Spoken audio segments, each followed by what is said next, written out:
Hi, and welcome back to the Smarter Literacy Podcast from Ascend Smarter Intervention, where we simplify effective literacy instruction so every student gets what they need without overwhelming you.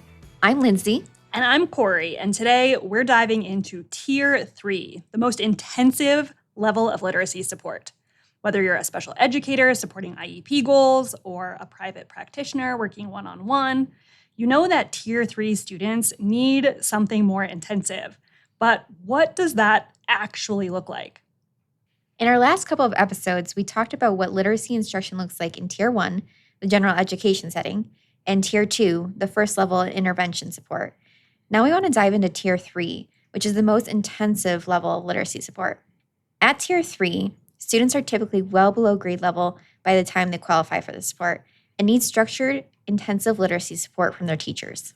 Yes, absolutely. And Tier 3 instruction can feel super overwhelming because we may have unclear goals. So sometimes this is because we inherited these goals from other IEPs, and sometimes we just aren't crystal clear on exactly what students actually need.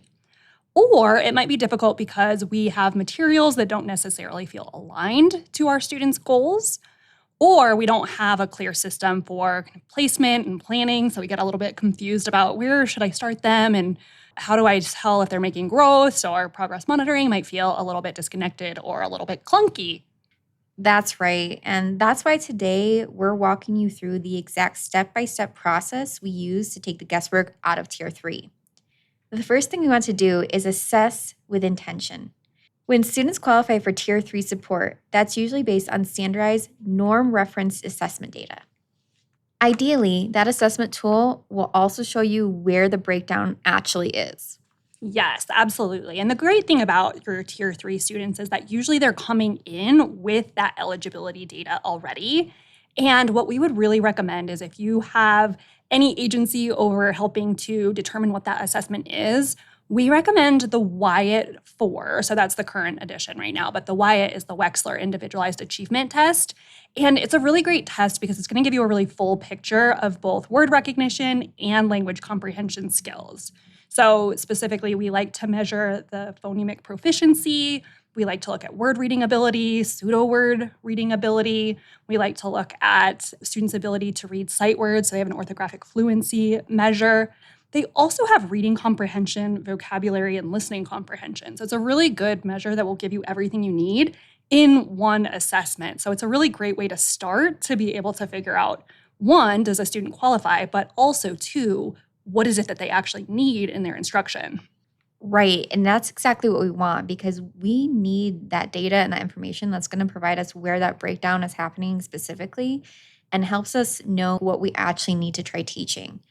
Once we see below grade performance in decoding or comprehension, we know we're not just supporting general access to content, we're rebuilding those foundational skills. Exactly. And this is super helpful because it's going to make sure that we understand the pathway for our instruction. So what we mean by that is, what is the pathway that's going to get students the results that they're looking for? Is it word recognition? So they're struggling with the decoding skills and sounding words out. Or is it more of that comprehension? So they're struggling with reading comprehension or listening comprehension. And so that can really help us to determine which way are we going in our instruction. Now, if it's fluency, we might be looking at more content-based units where we are actually looking at more of that content access, but just giving them that repeated exposure and trying to build fluency in that way. Or if we see, no, the students are really struggling with sight words, then we know that we might need to include what we would call lock word instruction, which is going to be more about the orthographic recognition or those orthographic patterns of high frequency words. And so we're just going to be working through that. So I think that's the important thing there when you're looking at that assessment data is that it's driving your instruction and it's helping you know not only, again, do students qualify, but also what is the type of instruction that they're going to need to close the gaps. Right. And this is so helpful because then we know what our instruction needs to look like. And from there, we can identify a starting point for that instruction. Yes, exactly. So, for example, if we recognize that we had a word recognition deficit, then what we would want to do is we would want to look at a brief placement where we just look at, okay, well, what are the sound patterns that the students know? What kind of words are they able to decode? And so that's where we would start to dig in a little bit deeper. So, the Wyatt would be helpful, or whatever assessment that you use could be helpful in determining, okay, it's a word recognition need.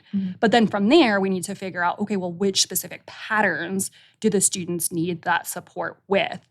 Or if it's a language comprehension difficulty, then we might need to see, okay, what level of text are the kids currently able to access? So I know level text can be a little bit controversial right now, but I think there's still a lot of value in knowing, are we reading at a kindergarten level? Are we at a first grade level? So that we can be providing the right type of text for that student to access. Right, absolutely. And from there, you'd want to start thinking logistics.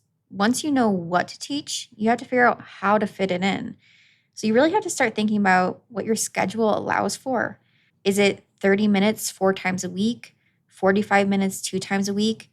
You really have to look at that and then build the plan around your time.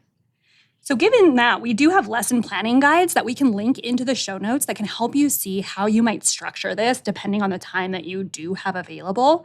But really, it all depends on your schedule. And as educators, we always just make it work, right? We have to figure it out with what we have. But then once you have everything all scheduled in, then you just have to start. And sometimes it feels a little messy, but in time you do start to get into that groove. And in our next episode, we'll walk through exactly what the structure of our systematic structured literacy instruction looks like, so you can really get an idea of what that looks and feels like. But really, it's just like you said, it's about going through that full process. Yeah, exactly. And you don't need to guess. You just need a system that works and a process you can trust. So, again, start with assessment, ideally, assessments that are providing that immediate clarity on the appropriate pathway for your intervention, and then progress from there. What type of instruction do your students need? And where are you starting with that instruction? Then, how are you fitting it into your schedule?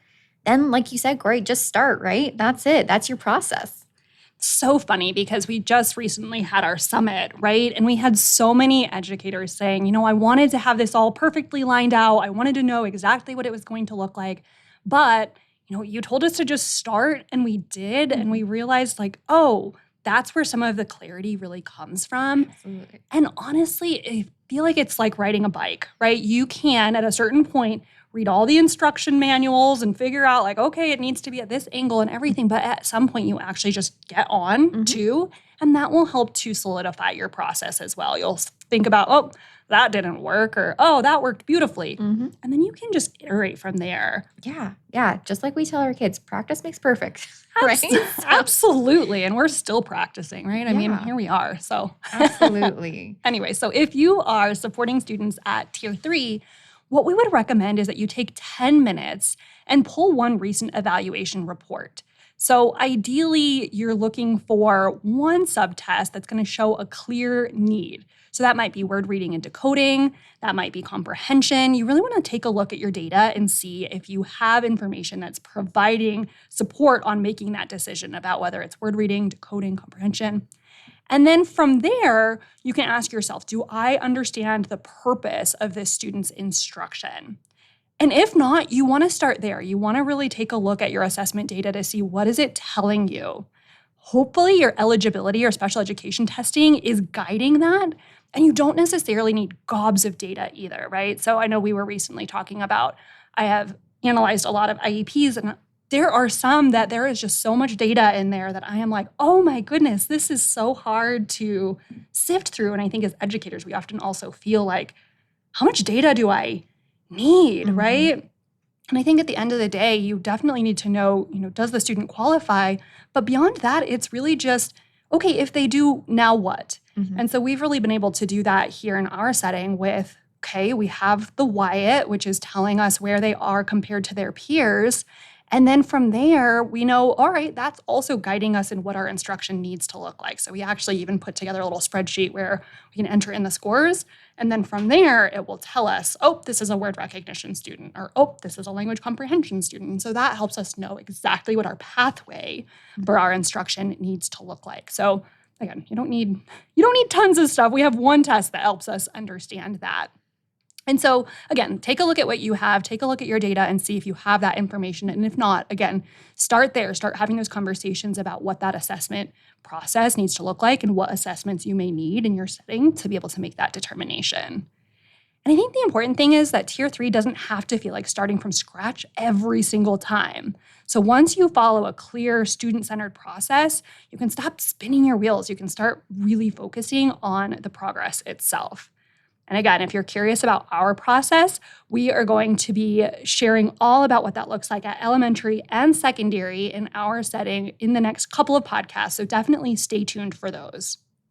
Until then, take a deep breath, remember your work matters, and know that you don't have to do this alone.